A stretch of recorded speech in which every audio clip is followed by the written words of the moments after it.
Dans un autre hadith, le prophète a dit à ses compagnons: Est-ce qu'un de vous est incapable de réciter le tiers du Coran en une nuit? Ils répondirent: Et qui parmi nous en est capable, ô messager d'Allah? Il dit: Sourate Al-Ikhlas équivaut à un tiers du Coran. Rapporté par Muslim. Ce hadith montre la facilité qu'Allah a donnée à ses serviteurs.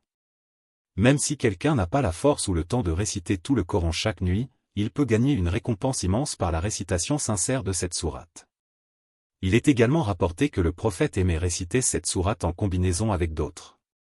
Par exemple, il la récitait dans les prières surérogatoires, parfois avec sourate Al-Falaq et sourate An-Nas, pour chercher protection. Ces hadiths ne sont pas de simples récits historiques. Ils sont des portes ouvertes vers une pratique quotidienne, celle d'inclure Al-Ikhlas dans nos prières, dans notre dhikr, dans nos moments de recueillement. Chaque récitation sincère est un pas vers le paradis. Ainsi, les hadiths montrent clairement que cette sourate n'est pas une lecture secondaire. Elle est un pilier de la foi, une preuve d'amour pour Allah, et une clé d'accès à son infinie miséricorde. Sourate Al-Ikhlas est composée de seulement 4 versets, mais chacun renferme une richesse théologique et spirituelle immense. Elle n'est pas simplement une récitation, c'est une déclaration de foi, un résumé de la croyance islamique. Petit losange bleu, dit, il est Allah, unique. Ce verset proclame le principe fondamental de l'islam, le tawhid. Allah est unique, absolu. Il n'y a rien de comparable à lui.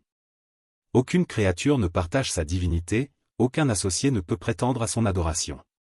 Tout commence par cette affirmation claire: il n'existe qu'un seul Dieu digne d'adoration. Petit losange bleu, Allah, le seul à être imploré, As-Samad. Ce mot, As-Samad, est d'une profondeur inégalée. Il signifie que tout ce qui existe dépend d'Allah, alors que lui ne dépend de rien ni de personne. Il est celui vers qui les créatures se tournent dans leurs besoins, celui qui n'a besoin de rien, celui qui est parfait et complet en lui-même. Reconnaître As-Samad, c'est reconnaître sa propre faiblesse, et accepter qu'Allah est l'unique source de subsistance, de secours et de réconfort. Petit losange bleu, il n'a jamais engendré, et n'a pas été engendré. Ce verset réfute toutes les fausses croyances qui attribuent à Allah une descendance ou une origine. Allah n'est pas un père, il n'est pas un fils, il n'est pas né, et il ne donne pas naissance comme les êtres vivants.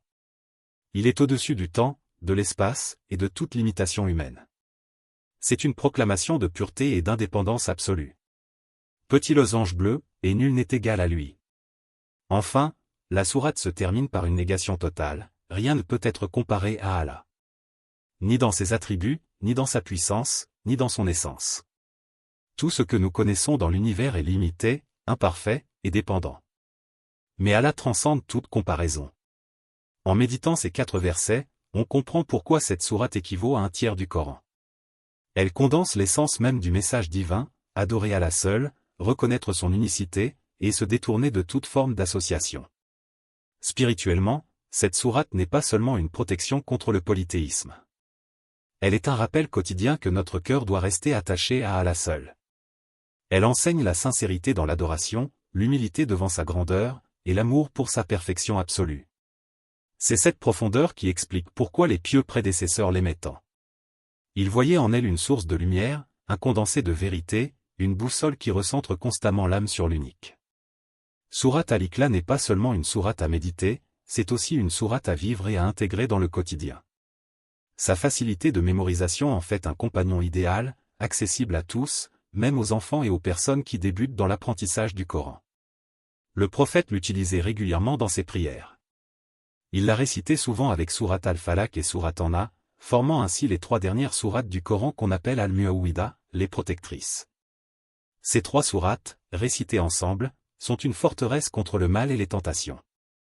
Dans un hadith authentique, il est rapporté que le prophète les récitait le matin et le soir, en soufflant dans ses mains puis en les passant sur son corps pour chercher protection auprès d'Allah. Voilà un acte simple que chaque croyant peut répéter quotidiennement, comme un bouclier spirituel. Al-Ikhlas peut aussi être intégré dans les prières obligatoires et surérogatoires. Beaucoup de compagnons la récitaient systématiquement, parfois après Al-Fatiha. Non pas parce qu'ils ne connaissaient pas d'autres passages, mais parce que cette sourate exprime une proximité profonde avec Allah. De plus, réciter Al-Ikhlas est un acte d'amour. Celui qui l'aime sincèrement, comme rapporté dans les hadiths, sera aimé par Allah. Il ne s'agit donc pas seulement de la lire mécaniquement, mais de la ressentir, de laisser son sens pénétrer le cœur. Aujourd'hui, dans nos vies rapides et parfois distraites, cette sourate nous rappelle l'essentiel, revenir à l'unicité d'Allah. Dans un moment d'angoisse, de peur, ou de doute, réciter Al-Ikhlas, c'est comme rallumer une lumière intérieure. Que ce soit dans la prière, avant de dormir, le matin en sortant de chez soi ou simplement dans un moment de silence, cette sourate devient une ancre, un rappel constant qu'Allah est unique et qu'il suffit à ses serviteurs. Index revers pointant vers la droite blanc. Voilà la section 6, 2000 caractères. Veux-tu que je continue avec la section 7, témoignages et histoires inspirantes, 2000 caractères? Vous avez dit. Oui. ChatGPT a dit. Les compagnons du prophète avaient une relation particulière avec sourate Al-Ikhlas. Ils ne la considéraient pas comme une sourate, courte, mais comme un joyau, une lumière toujours présente dans leur cœur. Un récit rapporté par Al-Bukhari nous montre l'exemple d'un homme qui dirigeait la prière pour son peuple. Chaque fois qu'il récitait une sourate après Al-Fatiha, il terminait systématiquement par sourate Al-Ikhlas. Ses compagnons, intrigués, lui demandèrent pourquoi. Il répondit. Parce qu'elle décrit le tout miséricordieux, et j'aime la réciter. Lorsqu'ils rapportèrent cela au prophète, il dit. Informez-le qu'Allah l'aime. Ce témoignage est bouleversant. Aimer sincèrement cette sourate suffit pour qu'Allah t'accorde son amour. Un autre exemple vient d'un compagnon qui récitait Al-Ikhlas constamment dans ses prières nocturnes. Le prophète l'interrogea et il dit. Ô messager d'Allah, c'est parce qu'elle renferme les attributs d'Allah, et je l'aime. Alors le prophète répondit. Ton amour pour elle t'a fait entrer au paradis. Ces histoires montrent que la valeur de cette sourate ne dépend pas du nombre de fois qu'on la lit, mais de l'amour qu'on lui porte, car elle reflète l'amour d'Allah lui-même. Aujourd'hui encore, des croyants témoignent de la paix intérieure qu'ils trouvent en la récitant. Certains disent qu'elle les aide à calmer leurs angoisses, d'autres qu'elle leur rappelle la grandeur d'Allah dans les moments de solitude. C'est une sourate qui réconforte les cœurs fragiles et qui rappelle à chacun que, même face aux difficultés, Allah suffit. Elle agit comme une étreinte divine, une certitude que l'on n'est jamais seul.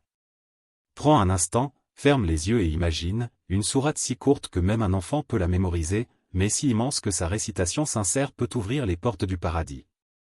Sourate Al-Ikhlas n'est pas seulement une récitation des lèvres, c'est une déclaration d'amour, un rappel constant que ton Seigneur est unique, éternel, parfait. Combien de fois l'avons-nous récité machinalement, sans méditer sur son sens?